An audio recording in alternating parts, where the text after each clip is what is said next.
been volunteering for Reasons to Believe. I can count at least 2 decades. Oh, I think that's And about maybe right. you joined us when you were just past your teenage years. Right, something like Right, that. something like that. So it's been a pleasure to have you back with us. It's been great And to be here. and you got quite the resume. I'm just going to read a few of the things that you're famous for. Leslie Wickman received a master's degree in aeronautical and astronautical engineering, aeronautical and astronautical engineering, and a PhD in human factors and biomechanics from Stanford University. She is an internationally respected research scientist, engineering consultant, author, and inspirational speaker. For more than a decade, she was an engineer for Lockheed Martin Missiles and Space, where she worked on NASA's Hubble Space Telescope and the International Space Station programs, receiving commendations from NASA for her contributions and being designated as Lockheed's corporate astronaut. Hence, you earned the nickname Rocket Girl. Right. Okay? And you've actually been up in some of those things. So she has lectured around the world on satellite servicing, spaceflight physiology, astronaut training and operations, as well as various topics in astronomy, environmental stewardship, and the interface between science and theology. Some of her recent projects, climate change impacts on national security, we'll be dealing with that in other episodes, assessment of future human spaceflight missions and technologies, human factors problems for extreme environments, and fighter pilot proficiency training, sustainable agriculture, and water reclamation. And hey, I just saw this, fighter pilot proficiency training. Yeah. I got to ask you, what did you think of that recent movie? I'm embarrassed to say that I haven't seen Top Gun You haven't yet. seen Top Gun yet? Not yet. It's on the top of my list. It's on but the I've top of your list, okay. been very busy lately. Yeah, so. well, I actually talked to a fighter pilot, and he said some parts were on target and some were, the G-forces were a little extreme in the movie, apparently. Yeah. That's Hollywood for you, That's right? Hollywood for you. Yeah, they show these guys going through G-forces of 15, Oh, so my goodness. it doesn't work out too well. Yeah. Well, I refer to you as a Renaissance woman because you're not just into science and engineering and technology, you're also into the arts. I mean, if you ever go to Las Vegas and see the Bellagio fountain, you had a hand in that. Yes. So, yeah, absolutely. and when you were a little younger than you are now, you played professional football. I did indeed. So, all right. So, if I missed anything? No, yeah, probably a few things A few along other the way. things, but really, Renaissance woman, I think, describes you really well. Thank you. So, well, you want to talk to us about climate change and how we can respond to it in a wise way. So, Yeah. yeah. I think for the most part, what I want to focus on in this segment is environmental stewardship and creation care. Okay, and really, I think so many audiences that I speak with are concerned about the environment, especially Christian audiences, as we well should be. And I've had a number of mentors over the years that have kind of increased my concern for the environment. And it is a biblical imperative, it right? is, absolutely. Yeah. In so fact, we're Christians. That's right, exactly. It's a topic that's near and dear to my heart. And I grew up in the Pacific Northwest. My dad was a forester, and so we always lived in kind of remote areas where it rained a lot and the trees grew tall. Mm-hmm. But in addition to that, I've had various experiences with mentors, including Cal DeWitt from Calvin College, Randy Van Draat, who was also at Calvin College. Yeah, I met both those gentlemen. So. Have you? Yes, yeah. Yeah. And so I've read their work. I've had a chance to meet them in person and just, have a deeper understanding of our call by God to be stewards of His good creation. So this is something that I love talking about, and I think Christians across the country and probably around the world are really eager to learn more about what they can do to be good stewards. And so I think this is a really timely issue. Mm-hmm. So when I start talking about this topic of environmental stewardship, I'm taken back to Scripture first and foremost, and these are very familiar scriptures. Genesis 1:31, God saw all that He had made, and it was very good, or it was as it should be, Yes. right? And then flashing forward into the New Testament, John 3:16, that says, "For God so loved the world," and as we know, that word "world" in the Greek was cosmos. Right. So referring to how God so loved the entire creation, everything that He'd created, everything He created and called good, and so I feel like, if we have this kind of as a model, God calling His creation very good, then we ought to all the more respect it and care for it and pay heed to His call to be good stewards. Well, I mean, even if you just back up one verse in Genesis chapter 1, He says, I'm putting you in charge. Exactly. Manage it for your benefit and the benefit of all their life. Yes. So it's not just us looking at ourselves. Exactly. What can we do to benefit the rest of Earth's life? Exactly. Yeah. So it's a serious mandate for us, and it does reflect God's care for the entire creation, not just humans, but all of life, all of the entire universe. So what recommendations do you have for how we can do it better? Well, I actually, like I said, have taken some inspiration from a variety of different people. This is another individual at Arizona State University, William Johnson, who identifies a number of different environmental themes that are woven throughout Scripture. And so the first of those themes is creation, that's by God, where God called it good, as we just mentioned. Again, stewardship that we just talked about a bit, where God gives humans responsibility for that creation. Next is the provision of God for humankind through His creation, as in Genesis 1:29. God said, "I give you every seed-bearing plant on the face of the whole earth, and every tree that has fruit with seed in it. They will be yours for food." The next theme is the pleasure of God in His creation, that we see not only in John 3:16, where we read about His love for creation and sending Christ to redeem it, but also in Revelation 4, verse 11, that says, "Worthy, O Master, yes, our God, take the glory, the honor, the power. You created it all. It was created because you wanted it." And I love that, that God taking pleasure in what He's created. The next theme is praise. All of creation praises the Creator, as in Psalm 69:34, that says, "You heavens praise Him, earth, also ocean and all things that swim in it."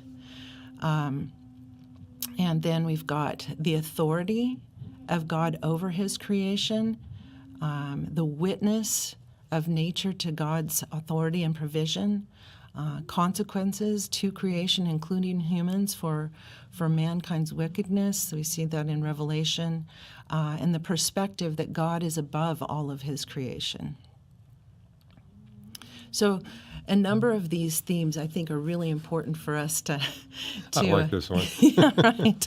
So I found this cartoon. We're going to have to describe it for our listening audience, but the header of the slide says, "Where your treasure is, there will your heart be also," from Matthew 6:21. And the cartoon basically says, the threat to which delicate balance will spur an era of energy conservation. On the left side, you see a picture of the Earth, and on the right side, you see a guy looking at his checking account balance and screaming because it's so low. But this might be, true in some sense, right. that as the price of fossil fuels go up these days, it will start to make people think more seriously about energy conservation, and we should be obviously concerned because of our mandate from God to care for creation. But with the rising prices, people are being forced to think a little bit more about energy conservation. Right. And I know that this is a topic that you're very interested Right. in as well. So.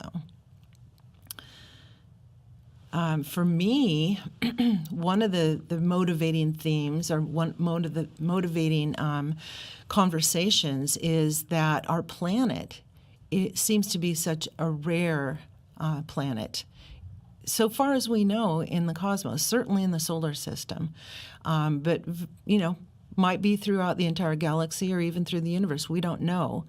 We've certainly begun searching and looking at some of these exoplanets around Right. other stars, but as far as we know, our planet is the only one like it. And it has all these unique characteristics, the abundant water in all three physical phases that's so important for a life-giving water cycle. So you're saying we have to have ice, water vapor, and liquid. You can't just have Exactly. one. Yeah. That's exactly right. For the purifying cycle, for storage of the water reserves in frozen ice. So yeah, it all works together, right? And the water's got to be fine-tuned in its quantity. I mean, exactly. we've actually found 2 Earth-like planets that are water-rich, but they got 500 times as much water as the Earth. Wow. And without Wow. much water, you get ice at the bottom of the water, which means there's no connection between the rock and the water. Yeah. So too much water is a problem. Right. And as we're seeing, planets that are bone dry with no water at all, or planets Exactly. that are just way too abundant in water. Well, and it also gets to the size of the planet has to be pretty darn close to what Earth's size is to give it the right gravity to hold onto water vapor at 18 grams per mole, but not methane and ammonia at 16 and 17 grams per Right, mole. So that's tuning on a fine line, right? So it has to be just the right size. And this idea of the fine tuning of the Earth, is often called the Goldilocks principle, right? Right. It's not too big, not too small, just right, or not too much, not too little, just right. And we see And that you got over a few and over hundred again. of those, so it's not just one or two. Exactly. Exactly. So for me, the more I understand everything that, and we're still discovering more all the time, but the more I understand the things that we have discovered that speak to the uniqueness of the Earth and the improbability of getting all of these characteristics right in just one planet, seems so remote to happen just by random chance. And so the fact that we do have this place that is so perfectly situated and finely tuned to support life makes me all the more cognizant of God's command to take care of it.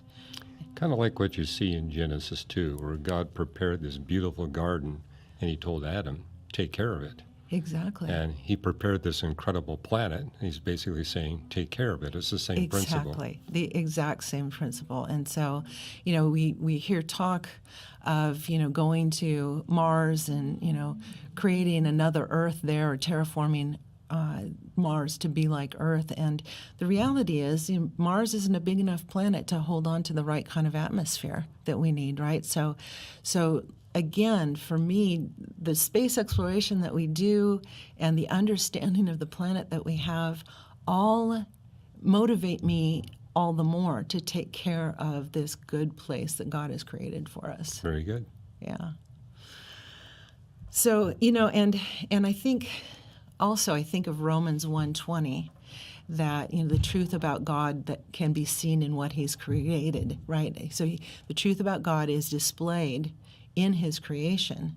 And when I first read that passage, I thought, well, yeah, we can see God's greatness, his power, his might, his control, in his creation. But the more that I've studied that, and the more that I've studied these characteristics of the earth that make it such a perfect place for us, I understand that it reflects more of his character than just his power and might. It also reflects his goodness and his love, because he didn't create some place where we can just barely survive. We're not just some biology experiment. Yeah, We thrive. Exactly. We don't just live. We flourish and thrive in this amazing place. We have an abundance of what we need, and it's not like we're struggling for every breath. And there's beauty. I mean, And there's beauty, exactly. Psalm 97, the heavens declare the righteousness of God. Yeah. So it's not just his power and his might. Exactly, exactly. So I've come to appreciate God's character as revealed in his creation so much more as I've studied it, and all the more as you grow that relationship, and it's a loving relationship where you understand God's care and love for you, the more you want to obey his commands, and certainly taking care of the earth is an important one. Okay, so what should we do? Well, let's keep pressing on here, shall we? Yes. So, Big questions. yeah, so we have some big questions, such as the big question of who owns the earth and its resources.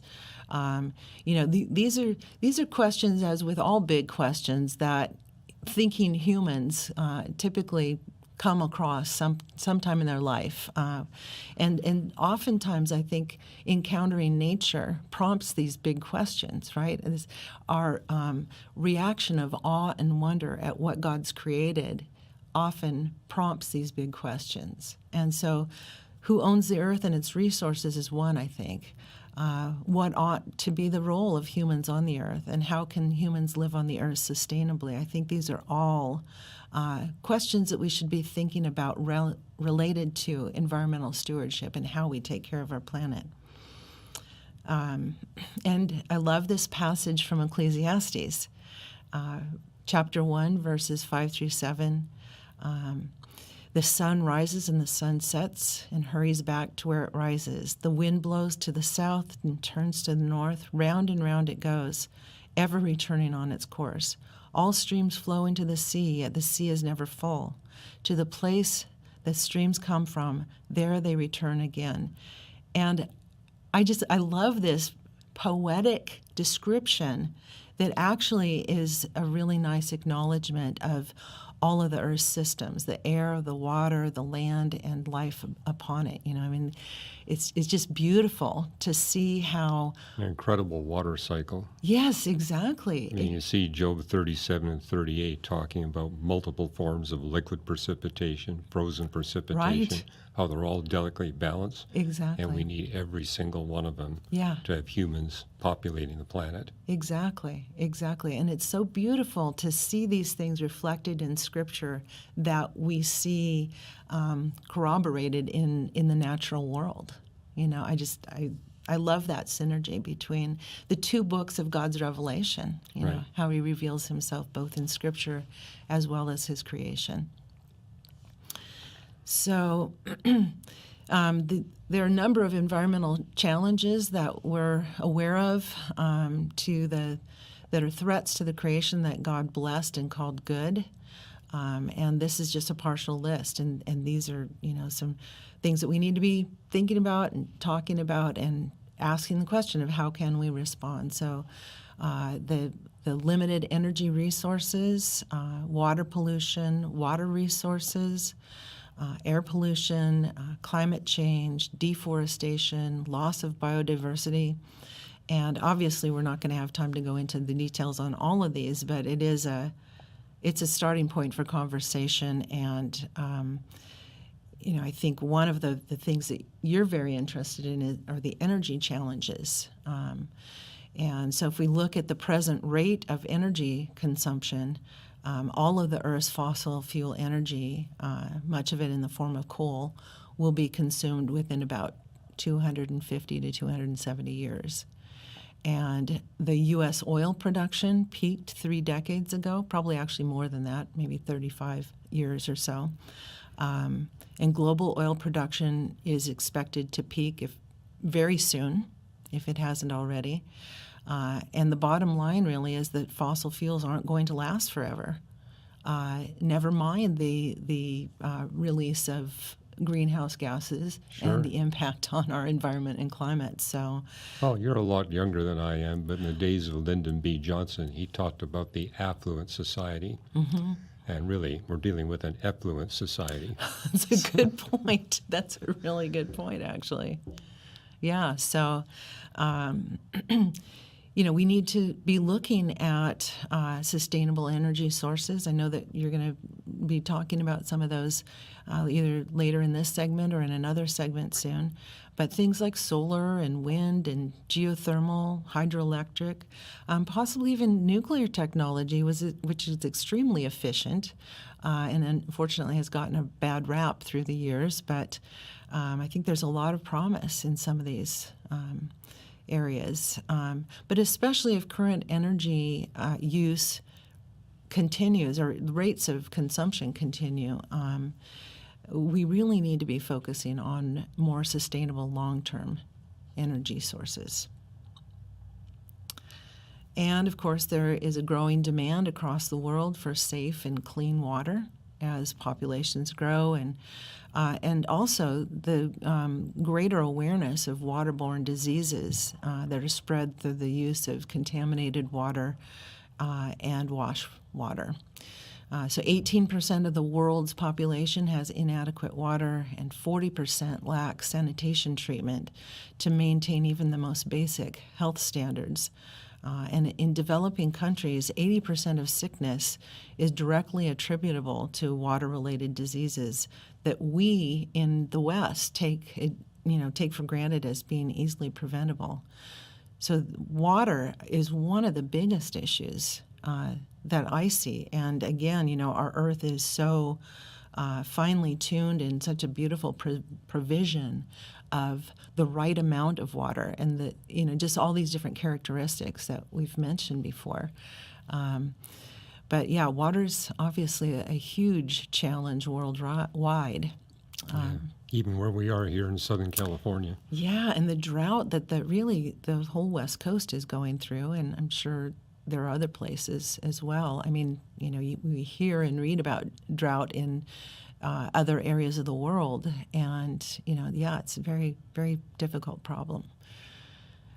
So if we then move on to air issues, we look at the Earth from space, and we see this. It's been called the thin blue line of Earth's atmosphere, which is small next to the planet itself, but it's absolutely essential for our existence and for our health. But the quantity of pollutants that we're, as you referred to, an effluent society, and we're pumping into the atmosphere, it's now significant enough to cause real contamination, especially in some areas. It leads to air pollution as well as acid rain and respiratory conditions. Exactly. And this is kind of an interesting aside. A number of years ago, I went to a conference on climate intervention possibilities. And one of the main things that was talked about was to replicate the effects of volcanoes in cooling the Earth and the ejection of sulfur dioxide that volcanoes do. And so one of the biggest, most widely promoted ideas to cool the planet was to take these jet plane load full of sulfur dioxide into the stratosphere, and on a regular basis inject sulfur dioxide into the stratosphere. And I'm thinking to myself, well, sulfur dioxide causes acid rain, and respiratory distress in humans and animals and all these other effects. And I thought, really? That's the best you guys have thought of, And it was just shocking to me, but it was looking at the effects of temperatures after significant volcano eruptions. Well, I mean, they're even talking about putting rockets in space, which would create a shield between us and the sun. Right. But all these things, you got to worry. I mean, they're not reversible. Well, yeah, and what if we get it too cold? And never mind the amount of fossil fuel energy that has to be expended to launch all this stuff. Right? Yeah. And I mean, with the idea with the sulfur dioxide, it was like, somewhere on the order of like 10 jet loads per day into the stratosphere on an ongoing basis, and I'm like, there's got to be a better solution. And We've talked about before how complex climate is and how difficult it is to make accurate predictions about the future and whatnot. And I mean, for me, I come back to our mandate from God to be good stewards and to do what we know. Why would it be a good thing to pollute the air? Well, it's obviously not. Why would it be a good thing to Well, pollute? I think the thing you're addressing, Leslie, is unintended consequences. Right. They're thinking through, hey, this is going to block out some of the sunlight, Yeah. but what are the implications of doing that? Exactly. What are the long-term implications? Yeah. Is the cure worse than the problem? And do you have a rheostat? What if you put too much or too little? Do you have a way of Exactly. controlling it? Exactly. And most of these suggestions, there's no control. There's no rheostat. Yes, exactly. So- That's exactly right. And so I keep, like I say, coming back to our responsibility to do what we know to take good care. And, some of these things are fairly basic. Let's do what we can not to pollute the air. Let's do what we can not to pollute the water. Let's do what we can to be careful consumers. Let's do what we can to reduce, reuse, recycle. Let's not be gluttonous consumers of anything. Let's follow Christ's example. Let's follow the commandments in Scripture, and do what we know to be good stewards, and be careful about the things that we don't understand the unintended consequences for. So, those are kind of the things that I come back to in this whole discussion. I have a whole bunch more slides that we could go through, but I kind of would like to have a little bit more of just a back and Well, forth. let's take a break first. Have you ever stopped to wonder who God is? Have you ever wondered the nature of his character? The Bible tells us that God is faithful, holy, and gracious, that he is, in fact, the very definition of love. But how can we know this for certain? Psalm 19 says the heavens declare the glory of God, but what do the heavens reveal about God's character? If you ever ask questions like this, we invite you to join us at our God Is Conference, where you'll explore how God has revealed himself through the work of what he's created and through his word. Our hope is that the conference will bring you to a deeper understanding of who God is. Visit reasons.org God is to learn more. Well, Leslie, I got a few suggestions. Some of this comes out of my book, Weathering Climate Change, other stuff that's actually new that's not in the book. And just appreciate your feedback. And if you got other suggestions, feel free to weigh in. Great. But this first slide here shows you the Sahara Desert. And look all over this slide. You can't see a single green thing. It's bone dry. Right. And this particular map actually shows you the extent of the Sahara Desert. It's actually bigger than the entire continent of Australia. And a few years ago, they actually measured the rate at which the Sahara Desert was growing.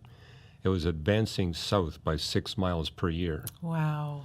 And what was causing that advance was people living on the south edge of the Sahara Desert, desperate for cooking fuel. And so they were harvesting what little shrubs and grasses they could find and using it for cooking and heating fuel. And so one of the things I've been advocating is that, you got within the green movement, let's ban the use of all fossil fuels. I'm saying, well, maybe there's a wiser way we can use fossil fuels rather than banning them outright. So one radical idea I suggested was, why don't we go to the peoples living on the south edge of the Sahara Desert and basically say, hey, we understand you need cooking fuel, you need heating when it's cold at night. How about if we give you all the kerosene you want for free on the condition you work with us to replant the Sahara Desert? Wow. And 2,000 years ago, the Sahara Desert was only 10% the size it is today. Wow. If you read Roman history, what we call the Sahara Desert was the breadbasket for Europe. That's where they grew all their grain. Wow. And the Israelis have shown us how we can replant the desert as kind of a step-by-step approach, where you begin to plant plants far apart. It causes transpiration, which increases the rainfall. Then you can plant with greater density. And literally within a single generation, you can replant a desert. Amazing. Now, we're not going to take it back to zero, but we will be able to take it back to the way it was in the days of the Roman Empire, Yeah. which now means what is the Sahara Desert will be covered with wheat fields, Wow. and that's going to provide an income for all the North African people. The wildlife will return because the wildlife has basically left the Sahara Desert Right. region, with the exception of a couple of scorpions. Right. But the whole point is all that new vegetation will soak up huge quantities of greenhouse Right, gases, yeah. provides an income from those people. Yeah. So it's one example of how we could use the fossil fuels we have in a way that actually helps alleviate climate change, restore climate stability. Yeah, what you're talking about reminds me very much of some of the deforestation that's taking place in South America, where the locals that need fuel or income or a variety of different things are essentially cutting down the rainforest. Right. And oftentimes they're using the wood from the rainforest just for charcoal to sell the charcoal for some income, which just seems like such an inefficient use of that beautiful wood. It is. But similar problems, right? I mean, they're motivated because they need fuel, they need income. Well, they're also looking for income, so they say, Exactly. hey, if we cut down the forest and transform it into pasture land, we can raise beef cattle, and we can make a lot of money. Right, exactly. So But that's another example of unintended consequences. Right. Yeah. The Amazon forest. This is actually a shot of the Amazon forest, beautiful. the healthy part of the Amazon forest. And today it measures to be 5.5 million square kilometers. It's over half of Earth's rainforest. However, if we keep cutting down trees and turning into pasture land, number one, the Amazon soil is nutrient poor. And so when you do convert it to pasture land, you got maybe only a decade. After Wow. that, you can't raise beef cattle anymore. And actually, you can go through the Amazon and see places where they've cut down the trees, created pasture land. 10 years have gone by. Guess what? It's a desert. Yeah. One of the right. rainiest places in the world Right. has been transformed in just one decade Right. into these local deserts. Yeah. And this is what they mean by the tipping point. If you continue to cut down trees in the Amazon, you reach a point where the forest can no longer produce the rainfall that sustains itself. Right. Right. Because trees transpire water. Right, And so that's exactly. where a lot of the rain Yes, of exactly. the Amazon comes from. Yeah. And in 1970, there was 4.1 million square kilometers. 2019, just 3.3, a 20% loss Wow. in literally just 50 years. Yeah, and there again is a huge source of converting CO2 into O2. Right. The Amazon and other rainforests have been called the lungs of the planet, so to speak. Obviously, They the have. effect is the opposite. And, they're looking but- at pasture land and saying, hey, we can make money. And so one of the things I've been suggesting is let's show them a way where they can make even more money than this temporary thing of cutting down trees and making pasture land. And you grew up in the Pacific Northwest? Yes, I do. I did too. Right. And this is actually a photo I took of That's very a familiar. forest. Very familiar. This was just 6 miles from the house that I was raised in Vancouver. I would cross the bridge to North Vancouver, and I loved this park. Yeah. But when you look at this shot, and this one as well, what you see is a lot of old, dead wood. And the problem with letting big trees grow old and dying, when they die, they release greenhouse gases in Right. the atmosphere. Right. And so like with the Amazon, the Pacific Northwest, in fact, I would even say this is true of our national parks. We need to let the lumbering companies come in and harvest Yeah. these old big trees that Yes. are in danger of dying. Yeah. Number one, they make a lot of money on those big trees because, you got this big, thick tree. Yeah. And if we can harvest it at the right time, this now becomes sequestered carbon Yes. in the form of houses and furniture. Exactly. Yeah. But the key is you don't clear cut. Right. Exactly. You selectively Absolutely. take out the Yes. most valuable trees, Yeah. and not all of them, Yeah. because there's wildlife that needs a few big old trees. Right. So you select Right. out some, then replace them by planting young trees. Yeah. And it's well established in the scientific literature that these young trees will grow up to 4 times faster than the big old trees, Yeah. which means they're pulling 4 times as much greenhouse gases Right, of the exactly. atmosphere. Yeah, And yeah, it's easy to achieve a doubling factor, yeah, where you got a wide spectrum of Yeah. trees of different ages. yeah. And I think the tourists in our national parks would like it, because I don't know about you, I've been to some of the U.S. national parks, and a third of the trees are dead. Yeah, no, you're right. And I think I mentioned my dad was a forester Right. and preached for a very long time about good forest management. And this Right. is exactly the type of Yeah, thing. don't clear cut. Exactly. Take out the valuable trees. Exactly. Replant with young, fast-growing trees. Yeah, And don't make the trees too dense. yeah, If they're exactly. too dense, the bark beetles will come in and kill all the trees. Mm-hmm. And so, if you take good forest management, number one, tourists love seeing green forests. Yes, They don't like seeing dead forests exactly. Or clear-cut or areas. clear-cut areas. And the wildlife loves it. Yeah, So the wildlife benefits, the tourists benefit, the lumber companies make money, and you're pulling out way more greenhouse Yeah, gases yeah. out of the atmosphere. yeah. Now, I would recommend to the lumbering companies, go in the wintertime when the tourists aren't there. Right. So, Good point. uh, Yeah, no, that's really, really good stuff. and you talked about fossil fuels. I mean, you mentioned coal. And And coal produces these soot. sulfur aerosols, Yeah. it produces black carbon yeah, soot, yeah, and basically it releases carbon dioxide. yeah. One fossil fuel, methane, what we call natural gas, when you burn it, you're making carbon dioxide and water. And water is a greenhouse gas, but if you got too much in the atmosphere, it falls as rain and snow. Right, So no matter how much water you put in the atmosphere, it's going to stabilize. right, yeah. So, burning fossil fuels to produce water is not an issue. Burning fossil fuels to produce carbon dioxide is an issue. On the other hand, if we were to take all the coal out of energy consumption and replace it with natural gas, Yeah, number one, the natural gas is cheaper.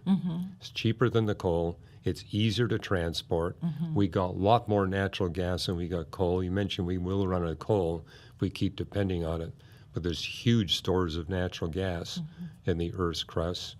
And if you replace coal with natural gas, you get an immediate 50% reduction in greenhouse gases. awesome. Yeah. I mean, people have been talking about wind and solar and nuclear. You can't get a 50% reduction without waiting a long, long time. So rather than banning all fossil fuels, say, let's get rid of coal, replace it with natural gas, we get an immediate 50% drop in the greenhouse gases, Yeah, and we get no black carbon soot. right. We get no aerosols. People in New Delhi won't be choking all the time Right. from the air pollution. Yeah, And moreover, places like Canada and Siberia would really benefit. yes. Because climate models tell us Yes. all that coal burning black carbon soot, Changes the, it doesn't get dumped on China and India. Yeah. It gets dumped on Canada and Siberia. yeah. And the changing the ice pack from white to black Means it absorbs increases more the heat. solar radiation. It does. Yeah. And Well, Canada, for example, especially northern Canada, yeah. it's warming up 5 times faster than the rest of the world. And Yeah. it's not carbon dioxide that's doing it, it's that black carbon soot. Exactly. In fact, that's really the area that I've focused on, and we're kind of getting ahead of ourselves Okay, to good. the program that we're going to be doing on national strategic security. studies, yeah. Exactly. And so my focus has been on the Arctic, really, because of the rapidity of losing ice, the opening of new sea lanes in that area. And one of the big things is the amount of carbon soot that's falling on the ice that changes the color from white to black and therefore absorbs more solar radiation. And it's a vicious cycle with, increasing the rate of the melting of the ice. And so, so that's a And if you a got big more issue. ships passing through there, that gonna just have even more. exacerbates the problem. That's right. exactly right. Yeah. So we'll save some of the other We'll save national some of that. security stuff. But But let me throw this one out at you Yeah. too, because I'm looking at replacing coal with natural gas. You get an immediate reduction of 50%. What's it going to take to get it down to zero? Because I think that's the ultimate goal everybody has. Mm-hmm. But getting an immediate 50% payoff, I mean, nothing else we have yeah, delivers that kind of bang for a buck that Yeah. quickly. no, that's very significant. It's very significant. And if we go to natural gas, replacing all coal, that could buy us a time Yes. to find something that really doesn't depend on fossil fuels. Yeah. Yeah. And one thing I've been attracted to is thorium nuclear reactors. Mm-hmm. And this is a thorium nuclear reactor that was constructed in 1960 on the Hudson River. Oh. And it works. It produced energy. It was never exploited, however. Everybody lost interest in it because you can't use it to make nuclear weapons. Oh, interesting. But today that's considered Right. a plus. Exactly. That we could actually have all these nuclear reactors Right. that you can't make weapons out of. Yeah. Which means you don't have to worry about some terrorists or Right. rogue nation. Getting hold of the fuel. Yeah. And so that's the Indian Point Energy Center in New York, built in 1962. So, and there was actually 2 of these built, but it was never scaled up. And what's interesting about thorium, it's 3 times as abundant in the crust of the Earth Wow. as uranium. And 1 ton gives you the energy equivalent of 200 tons of uranium. Yeah, So it's very 200 times more efficient Yeah, very than efficient. uranium. Or it's the equivalent of 3.5 million tons of coal. Right. So a little bit of thorium, you get a lot of energy. And that's, I mean, across the board with nuclear, but I was not aware of the abundance of thorium. That's very It's interesting. hugely abundant. The U.S. has enough to produce 100% of our total power needs for over 1,000 years. Wow. You know, people are concerned about nuclear because they're thinking about the radioactive waste. Right. What's interesting about thorium, you get 1,000 times less radioactive Is waste. that right? It's completely safe to handle after 200 years, and I think there's technology that could actually make it safe after 50 years. Wow. So it has a shorter half-life then than Well, it's a breeder reactor we're Okay, talking about. okay, You're gotcha. using the thorium-232 Okay. to make uranium-233. Okay, gotcha. But uranium-233 has a short half-life. Okay. So it produces a lot of heat and then it's gone. Okay. But that's an advantage to have it gone quickly. That's why you get 1,000 times Absolutely. less radioactive waste. Wow. Unlike uranium, where you got to store it for 50,000 years, Right, exactly. which is a bit of a logistical nightmare. Exactly, right?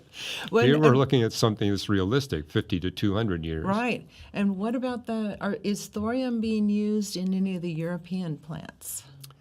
Thorium is not being used for energy generation right now Okay. anywhere in the world, Okay. but there are 5 nations that are seriously considering it: Great. Australia, India, Canada, Israel, and the United States. Great. But I'm suggesting they need to be a lot more serious Yeah. about this and gear up. And part of it, I think, is we need to educate the public. Absolutely. This is not like uranium. It's a Right. completely different animal. And so, for example, it's safer and more efficient to mine. You can take it right off the top of the earth. So you can strip mine it, which is cheap. And the people mining it don't have to wear special suits. The other big advantage is it's actually impossible to have a meltdown at a thorium reactor. Wow. No meltdown can happen. See, because I think a lot of people react to the problems that have occurred at 3 Mile Island, Chernobyl, and Chernobyl, right. et cetera, right? And so if there's not as big a risk for meltdown, then that should There's be actually a huge. zero risk for meltdown and a zero possibility. Well, it's not actually zero. You can make nuclear weapons with thorium nuclear reactors, but everybody involved will die. So that pretty well stops people from Should trying. be a demotivator. That's a demotivator. That's why they say practically it's impossible Right. to use it to make weapons. And you don't have to have special gear for the power plant workers. They Wow. don't have to be tested all the time. And I'm convinced that within 10 years, we could have enough thorium nuclear reactors in the world to basically say we don't need fossil fuels. We don't even need water power. This potentially could deliver electricity for less than half the price of water power, which That's- today ranks yeah. as the cheapest source of Yeah. energy. Well, So and you it's, wouldn't I, have to put dams on rivers Yeah. anymore. And I think that, like you said, the public needs to be educated. not only on safety issues, but also just the incredible efficiency of nuclear. You know, it's the whole E equals MC squared, right? It's this Right. huge amount of energy that you get from a very tiny amount of mass. Well, I think the engineering here is a big advantage. I mean, I remember when I was a student in physics, they were saying, hey, we're learning so much about plasma physics, we're going to have controlled nuclear fusion by the end of the century. Well, I mean, here we are 22 years after this. We're no farther along than we were Exactly. back in the 1960s. That's exactly right. So making a magnetic bottle that can stabilize Yeah. a fusion reaction is not an easy thing. No, absolutely not. In fact, if you look at the sun, it's not magnetic, it's all gravity. Right, right, So, yeah, exactly. we got Yeah. something as big as the sun, maybe, but, Yeah. but here's something that we know works. Yeah, that's fantastic. And the real challenge now is, and I think this is what's happening in the 5 nations that are involved in this, is the best way to make millions of thorium nuclear reactors that are small, or are we better off making a few really big thorium nuclear? Where is the cost break the best? Right. You know, we could mass produce a bunch of small ones or make some big ones. Right, That's the unsolved problem. Okay. That's why I'm saying a decade we should be there. yeah. And so natural gas can buy us that decade with an immediate drop in greenhouse gases. And matter of fact, the water we release could be a real help too. Yeah. So we'll yeah. see. Yeah, And then, gear up for thorium. And now we almost all produce energy at a ridiculously low price. yeah, that's fantastic. Everybody's going to love it. And moreover, the electricity will be stable. Yeah.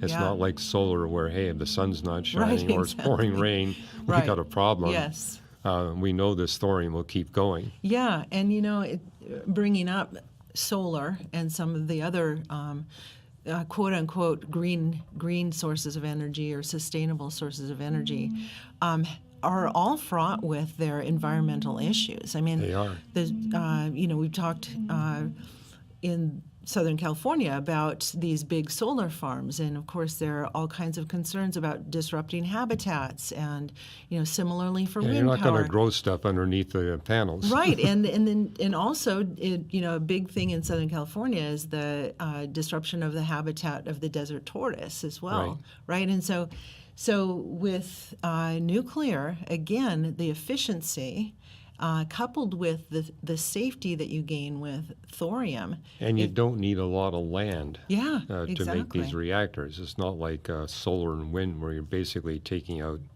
a Huge, lot of that. huge acreage. Huge Exactly. acreage, right. Yeah, yeah. I mean, I even saw that in Hawaii where they had this incredibly rich farmland and they covered it with solar panels. Wow. And so nothing's growing there anymore. Yeah. It impacts the wildlife. Absolutely. And then you got the problem, you got to recycle those panels. Yeah.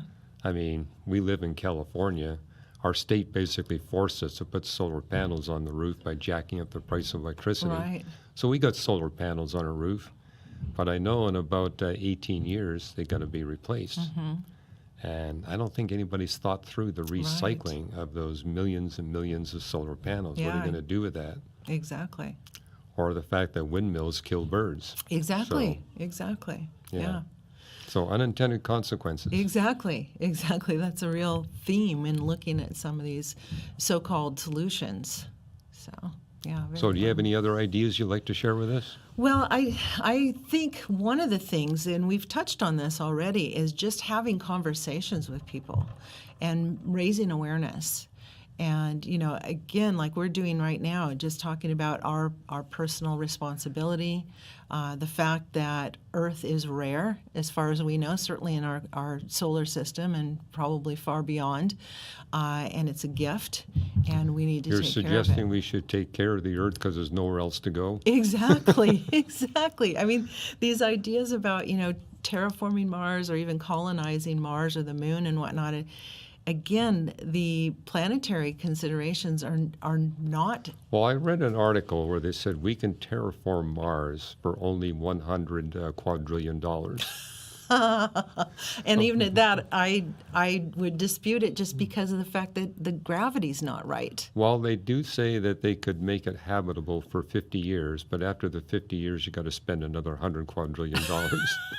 So I think we got a sustainability problem There's here. a real sustainability issue. And, so again, I think our responsibility to take good care of the earth for the fact that God created it and called it good, as well as to provide for future generations and loving our neighbors.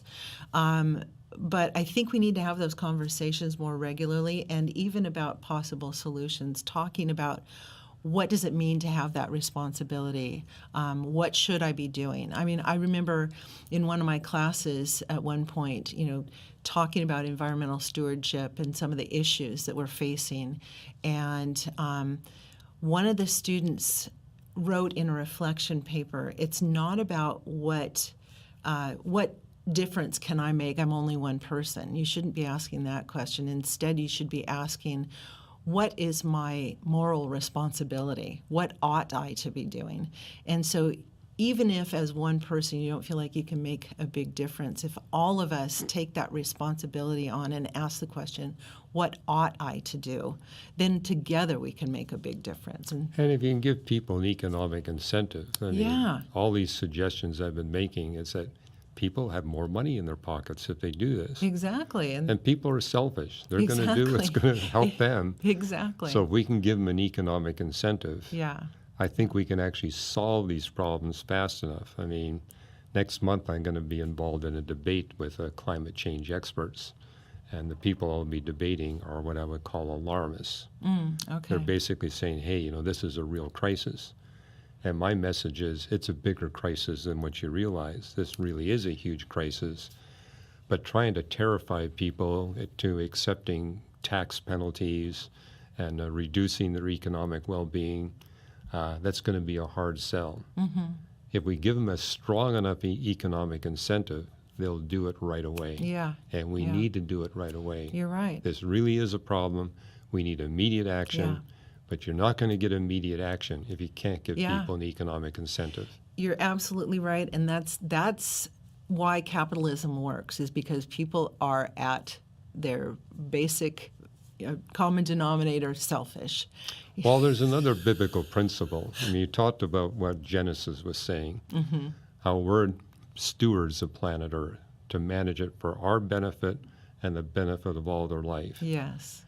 That implies that God has solutions for us that are going to be win-win. Yeah. We won't have to choose between what's good for us and what's good for the rest of all Right. life. Yeah.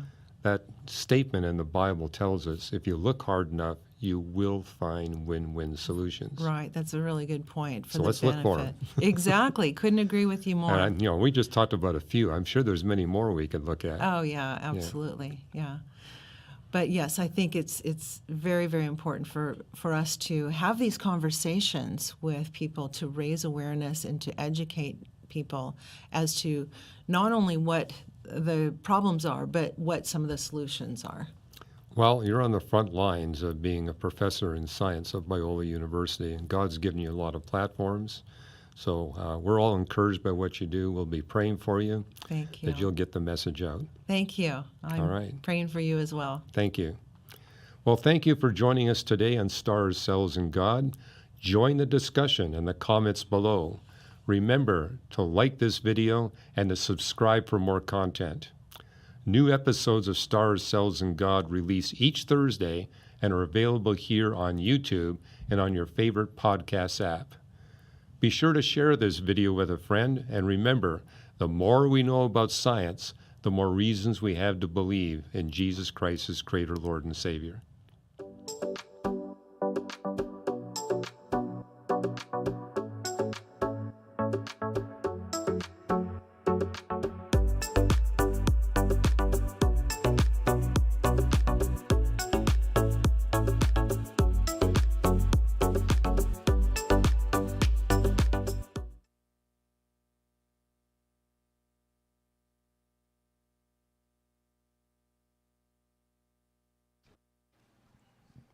Test. Okay.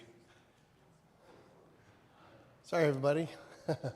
So we don't have any climate experts here. So we thought maybe we would just do like a little, I don't know, discussion group for a few minutes, for just a few minutes if you'd like to. If you want to. get your opinion on a couple questions. So what do you think? That's a pretty good video, right? You like that one? So what do you think is our responsibility to God in regards to the care of the planet, especially concerning climate change? Anybody want to take a minute and say anything about that? Repeat the question. What do you think is our responsibility to God in regards to the care of the planet, and especially concerning climate change? Maybe even in the midst of this political milieu that we're at. Yeah, I'd like to make a comment on that. Basically, early on, the guest, Leslie Wickman, is that what her name was, I think? She provided us all these scriptures. And I guess what that brought to my mind is where have all these scriptures been for these? I mean, I was in high school in the 1950s. Nobody was looking at these scriptures in 1950. And now we see these scriptures now. What this reminds me of, tells me of where's the church been? The church has been so behind the times in so many areas. It's behind the times in civil rights. It hasn't led us there. These scriptures are familiar to me, but nobody's ever talking about them. And now we're at 70 years later, and now we're bringing the scriptures out. I mean, so that's an issue to me, a commentary on the church, on what we are doing, what we have done, what we should have been doing. I mean, it's like we put our head in the sand and say, oh yeah, we had this guide that's been available to us for centuries, and now finally, now we realize that these instructions are there. Okay, so that was the first thing the first thing that struck me is that how we have been so out of it in really addressing the needs of our society. The other thing to go on is that all these suggestions that Hugh came out with, beautiful. And so basically, to me, the suggestions that he was making really need to be written down. I don't know if he has plans for that. I mean, there are so many good suggestions there. They need to be written down, and that can be a contribution of what we as Christians, what Hugh was saying, contribution of a direction that we can provide. So if he were here, I would say, Hugh, you need to have a book about this. Putting these suggestions together and as a guideline. So anyway, that's what I have. Thank you for that input. That was really good points you made. Anybody else on that question? Ted, you look like you want to say something. I walked in at the nuclear reactor. Oh, okay. I would say one thing about sure. the nuclear reactor. So, I'm pleased to see Hugh advocating the thorium reactor. I see it among other nuclear reactor technologies discussed in mechanical engineering magazines. I'm a mechanical engineer. And so there is work going on in this regard. It's interesting then when somebody hears about these alternative technologies, you don't hear much about the downside. Why isn't it being adopted? Yes, we know that there's a perception, well, it's true, that conventional, traditional nuclear reactors have the waste problem. And it's a very unpopular political thing, and it appears there's no solution to that. But he says that the thorium reactors don't have that problem. So what problem remains, Is it just political will to get over all the nervous old ladies that don't want a thorium reactor? I mean, if that's all it is, we need some better politicians. But I suspect there may be some other issues, and I'd like to hear a more comprehensive discussion about that. As far as, you know, the environment and people, yeah, we did miss the boat. The church did miss the boat on that and other, you know, civil rights issues, things like that. Although, remember, it's only been the past 100 years that we had any ability to influence the environment on a global scale. Prior to that, there were localized things like, you know, the Thames River in Britain. That was filthy. It was deadly. They cleaned it up because it was killing people, right? And so there are these incentives locally. You know, we cleaned up acid rain, right? That was without the church's help. Well, the church is behind the curve on a lot of these things, and it is important that we are good stewards of our environment. Now, do you think maybe we're behind the curve possibly because we've focused so much on Darwinism and saying, no, this isn't it, we can't even be in this boat? I don't know, I'm just wondering. Anybody think about that? It's a dumb question. Okay, I got another dumb question then. All right, in Hughes' book, Weathering Climate Change, he says there are 3 possible options. I think we're talking about most of this already. Mitigation, which is lowering the emissions and all that stuff. Adaptation or defeat. What do you think about that? Obviously, defeat is not an option. Which one do you think is best to do? Because I've tried to consider what adaptation. Does everybody move to the equator somehow, or you know, or we have some scientific things that we can do to. Anyway, so it's I guess it's mixed with mitigation. So, what do you think is the best one? Mitigation, adaptation, or do we just have to choose one, or all 3? Not all 3, but 2 of them. What problem are you talking about? Sorry? 3 possible options in the light of climate change, he said. So mitigation and adaptation, and then the third, which is not. One of the more interesting ideas that he had for me, and I've heard him express this before, is the replanting of the Sahara. That is a real, I don't know what class you put that in, but you know, that's to convert a problem into a plus.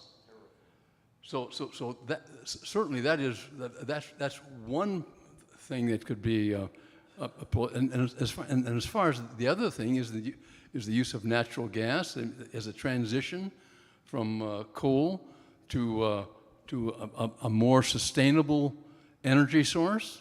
I mean, you go to natural gas, and you immediately, as we've discussed recently in our group, the fact that the excess water that's produced off with natural gas is actually self-controlled because the water that's produced is self-limiting because it's condensable. It reaches a point where the water will no longer accumulate to a greater effect.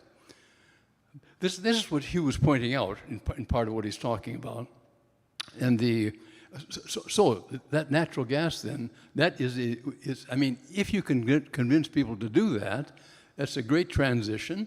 And then he talks about that, and as Ted was mentioning a little bit more, you know, then the transition is going to the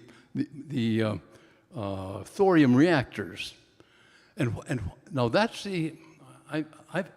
I used to have something to do with the nuclear power with uranium reactors, and so I'm familiar with a lot of those problems. But I guess it's my fault that I knew nothing about the thorium reactors. But that really sounds like it attacks a fundamental problem of the uranium reactors, and the fact that so many of your reactors in the U.S. have been closed because of their threats of elimination of the waste. You eliminate that waste, which he was talking about. That's really a great, and I don't know why I'm so unfamiliar with that particular technology, but I'm not.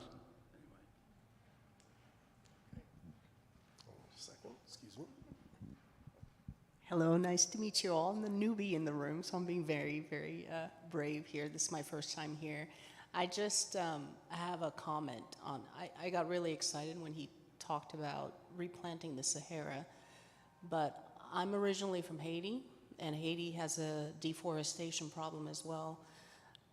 One thing, because they tried that same type of project in Haiti where they provided kerosene cookware, if you would, kerosene fueled cookware for Haitians. And one of the problems that they encountered is that Haitians basically said the food doesn't taste the same. So I'm actually, as I was listening to that, I'm like, I wonder if there's a way of contacting Hugh to just send him a note to say, you know, I love the idea. I would actually love to learn more about it and get involved in efforts of reforesting various areas. But those are the little details that sometimes get in the way because, I mean, they just love their food a certain way and the charcoal gives it a certain flavor. So it's things like that that typically get in the way of our progress, you know? So, and I just, you know, it just, I think it's a call for us to just be really, really more astute and adopt a researcher type of mentality to just really dig through the details and help come up with the solutions to some of these problems we're facing. Thank you, thank you. Yeah, we got to keep the human factor there, right? So. You know, I think we are worrying about things less important than what's happening in this world right now. We are being faced with a nuclear annihilation from Russia, from Turkey, from Islamic country, and we are worrying about the fuel resources. I think we better fix our political system first to get rid of the threat we are facing than to worry about, you know, energy sources, which we can deal with it later. Thank you. Interesting point. I wonder if maybe we can do both and possibly. I don't know. I would agree with that in the sense that these problems are presenting us at the same time. And we're not going to solve one without the other, without solving the other.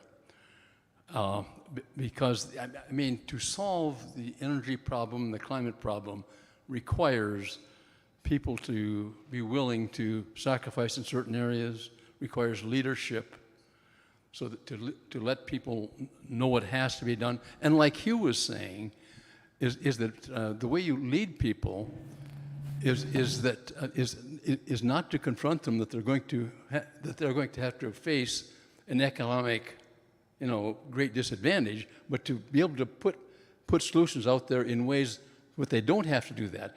But I think our problem now is the unwillingness, basically, of leadership in the country is not willing to address real problems as opposed to being more concerned about political advantage.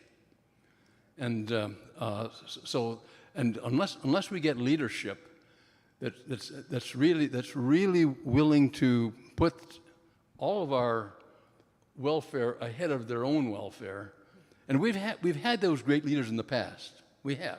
That's why our country has been as good as it has been. So we've had those leaders. We haven't had them recently. We don't have them now. And so I'm agreeing with you. Yes, but the problems are together. We have to address both that political working together, and at the same time, being as part of that working together, being able to look at these possible solutions and work them out. And on YouTube, if you guys get a chance, check out this guy. His name is Alan Savory, and he's the founder of Africa Center for Holistic Management. And what he grew up in Africa. He was in charge of a big reserve, and things were dying off, animals were dying off. He thought it was the elephants that were affecting the environment there, digging up the ground and stuff. And the elephants were destroying the crops and doing stuff and ruining the ground. And he loves animals, and they exterminated like 78 elephants, and the problem got worse. And he loves elephants, and so he made it a lifelong goal to try to fix the environment and fix the problem. And so what he discovered after a lot of lifetime of experimenting is if they could take the herds, and if they could, everybody had little farms and everybody had their little animals around, but he found if you could take a whole village full of animals and combine them together and then put them in an area of the ground where they would eat, and then they would also fertilize the ground, and then if you managed that, if you moved it every couple of weeks to a different area, it would restore the land. And he went to the worst deserts and the worst places he could find, and he did that, and it brought the land back. And there's even ponds and things growing and plants and trees, and he can do this anywhere in the world. He has a new center he opened up in Colorado and to train people, to train leaders on how to do this.